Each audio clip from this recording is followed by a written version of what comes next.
बोलिए। सक्षमता परीक्षा बिहार सरकार के शिक्षा विभाग के द्वारा अभी हम हम्म। जो पहले से 10 साल, 15 साल, 20 साल से नियोजित शिक्षक बिहार के सरकारी विद्यालय में कार्यरत हैं, उनको हम्म। सक्षमता परीक्षा देने के लिए एक विशिष्ट शिक्षक नियमावली बनाई है, उसमें सक्षमता परीक्षा देने के लिए बाध्य करती है। हम लोग की जो बहाली हुई ना नियोजित शिक्षकों की, वो परीक्षा दे करके, परीक्षा में पास करके बहाल हुए हैं। एक नौकरी में आप कहेंगे कि 20 बार, 25 बार, 30 बार, 5 बार परीक्षा देना पड़ेगा, यह कड़े नियम लाद करके हम लोगों को सरकार नौकरी से हटाने की साजिश रच रही है। यह परीक्षा नहीं, आप इसको समझना पड़ेगा सारे लोगों को। बिहार सरकार जो हम लोगों के साथ व्यवहार कर रही है वह बहुत ही निंदनीय है। जो नौकरी में है उनको कह रही है कि आप अब राज्यकर्मी का दर्जा हम आपको देंगे, इसके लिए आपको एक परीक्षा पास करना होगा जिसका नाम उन्होंने सक्षमता परीक्षा रखा है। जो शिक्षक, नियोजित शिक्षक स्कूल में 15 साल से 20 साल से पढ़ा रहे हैं, उनके लिए बोलती है कि बीपीएससी वाला जो सिलेबस है, जो टीआरई 1, टीआरई 2 में जो फ्रेशर स्टूडेंट के लिए लाया गया है शिक्षक बनने के लिए, वही जो नौकरी में पहले से शिक्षक है बोलती है वही सिलेबस को आपको लेना पड़ेगा और उसी सिलेबस के आधार पर आपको परीक्षा देना पड़ेगा। तो हम लोग इससे कतई सहमत नहीं है। बिहार के तमाम लाखों नियोजित शिक्षकों का कहना है कि हमें राज्यकर्मी का दर्जा देने के लिए कोई परीक्षा का जरूरत नहीं है। आप सीधा कैबिनेट में जो नियमावली लाए हैं उसको फिर से संशोधन कीजिए और बिना शर्त हमको राज्यकर्मी का दर्जा प्रदान करिए। हम लोग कह रहे हैं नियमावली में आपने गलत प्रावधान अंकित कर दिया है। कहीं भी देश भर में माननीय सुप्रीम कोर्ट का आप जजमेंट पढ़ लीजिए, माननीय सुप्रीम कोर्ट का आप आदेश को देख लीजिएगा। कई ऐसे मामले में आया है कि जो 10 साल से नौकरी में है उनको सरकारीकरण करने के लिए परीक्षा का जरूरत नहीं है।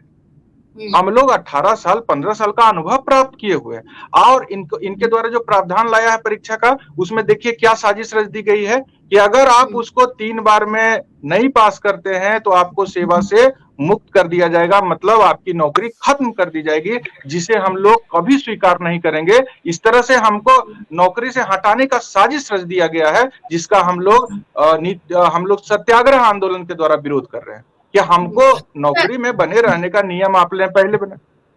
60 साल तक हम नौकरी में रहेंगे या पहले से प्रावधान किया हुआ है, फिर आप नौकरी से क्यों हटा देंगे? आप दे क्या रहे हैं इस परीक्षा के बाद हमको?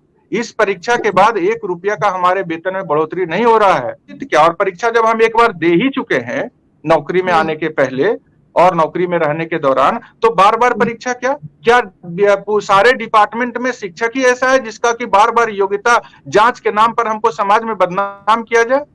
जो संस्था, आप समझिए, बिहार विद्यालय परीक्षा समिति जो हमारा अभी परीक्षा लेने जा रही है, वही संस्था हमसे पहले परीक्षा ले चुकी है और हमको सक्षम घोषित कर चुकी है।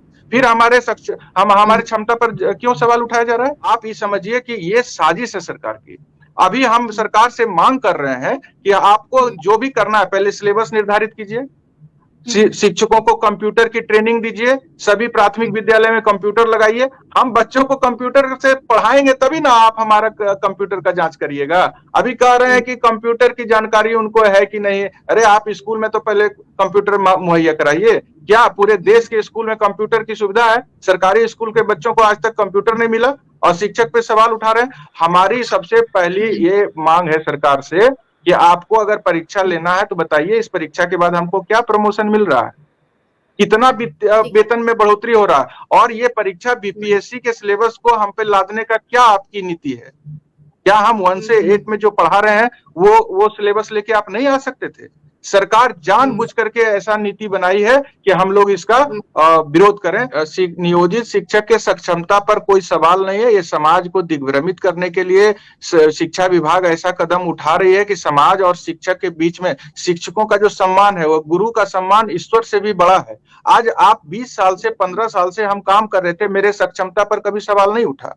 आज अचानक आप राज्यकर्मी का दर्जा, अरे राज्यकर्मी का दर्जा हम नहीं, राज्यकर्मी का सुविधा मांग रहे थे, राज्यकर्मी का बेनिफिट मांग रहे थे। आप ये बताइए ना कि 7वां वेतन आयोग ने जो राज्यकर्मी के लिए, शिक्षक के लिए जो वेतनमान का अनुशंसा किया हुआ हमको दे रहे हैं, नहीं दे रहे हैं तो क्या राज्यकर्मी हमको दे रहे हैं आप? नहीं, जब आप हमारा वेतन राज्यकर्मी वाला नहीं दे रहे हैं तो फिर हमको राज्यकर्मी का नाम से क्या फायदा हो जाएगा? नाम से हमारा जीवन चल जाएगा? उनका मांग नहीं पूरा किया जा रहा है। आपको तो कह रहे हैं ना, स्थानांतरण के नाम पर तबाह किया जा रहा है। अगर ऐच्छिक स्थानांतरण होता तो उसके लिए कहता ना कि आप किस जिला में जाना चाहते हैं, उस इच्छा से अपना जिला अंकित कर दीजिए। एक जिला ना, आप 3 जिला जब मांग रहे हैं तो ऐच्छिक कहां रहा? जब हमसे ऐच्छिक पूछा जाएगा तो मान लीजिए हम काम कर रहे हैं पटना में और मेरा घर है सुपौल, हम जाना चाहते हैं सुपौल, तो कहता कि आप जिस जिला में आपका घर है, जहां आप जाना चाहते हैं वहां का जिला का ऑप्शन डाल दीजिए।